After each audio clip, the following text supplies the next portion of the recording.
अमरोहा लोकसभा का चुनाव शुरू हो चुका है। जहां तक की बात की जाए, अमरोहा चुनाव में प्रशासनिक अधिकारियों के बड़े बड़े दावे थे कि आचार संहिता का उल्लंघन नहीं करने दिया जाएगा। उसी हालात को देखते हुए न्यूज़ 37 की टीम आज आचार संहिता की जांच और परखने के लिए निकली तो देखा कि हादसा ही कुछ अलग नजर आया, तस्वीरें ही कुछ अलग नजर आई। यहाँ तक के अमरोहा लोकसभा में जो बीएसपी के प्रत्याशी डॉक्टर मुजाहिद हुसैन थे, जिनका पूर्व में भी वीडियो वायरल हुआ था कि खाना परोसने का, लेकिन गढ़मुक्तेश्वर विधानसभा का नज़ारा वहाँ भी कुछ अलग ही देखने को मिला। हम उसी नज़ारे को देखते हुए हम गढ़मुक्तेश्वर के पहुंचे, जहाँ कार्यालय था। कार्यालय के कुछ दूरी पर कहीं ना कहीं मुजाहिद हुसैन जो बसपा के प्रत्याशी हैं, यानी कि उनका आचार संहिता का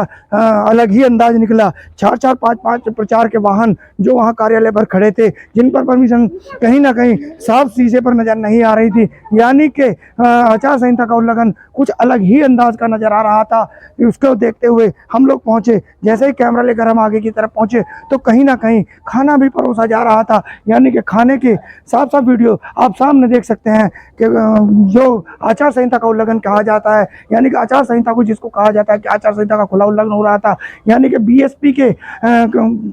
कार्यकर्ता या बीएसपी के प्रत्याशी को यहाँ तक की कोई दहशत नहीं थी कि कहाँ तक क्या खाना परोसा जा रहा है, आचार संहिता का उल्लंघन किया जा रहा है। लेकिन प्रशासनिक अधिकारियों का कहीं ना कहीं चुप रहना इसके लिए एक सवालिया निशान खड़ा कर रहा है। प्रशासनिक अधिकारियों को आचार संहिता का या तो मोल भाव नजर नहीं आ रहा, या आचार संहिता पर कोई कार्रवाई नहीं करना चाहते, यानी कि कुछ ना कुछ एक अलग सी टिप्पणी साफ नजर आई, जो कि देखा गया कि आचार संहिता खुलेआम धज्जियां उड़ रही थी, लेकिन वहीं प्रशासनिक अधिकारी उस पर आंखें बंद कर कर ऐसे बैठे थे कि जैसे कि वो जानते ही नहीं है कि कहीं आचार संहिता का उल्लंघन भी हो रहा है। इसी को लेकर जब न्यूज़ 37 की टीम ने पूरा परोस लिया और जो उसको करने के बाद वापस लौट रही है, इसको लेकर अभी माननीय जिले के उच्च अधिकारियों से वार्तालाप की जाएगी और देखा जाएगा कि आखिर आचार संहिता का उल्लंघन क्यों किया जा रहा था, आखिर किसका बल था जो खुलेआम आचार संहिता का उल्लंघन हो रहा था। यानी कि कहीं ना कहीं इसमें एक साफ साफ नजर आ रहा था कि आचार संहिता को धज्जियां उड़ रही थी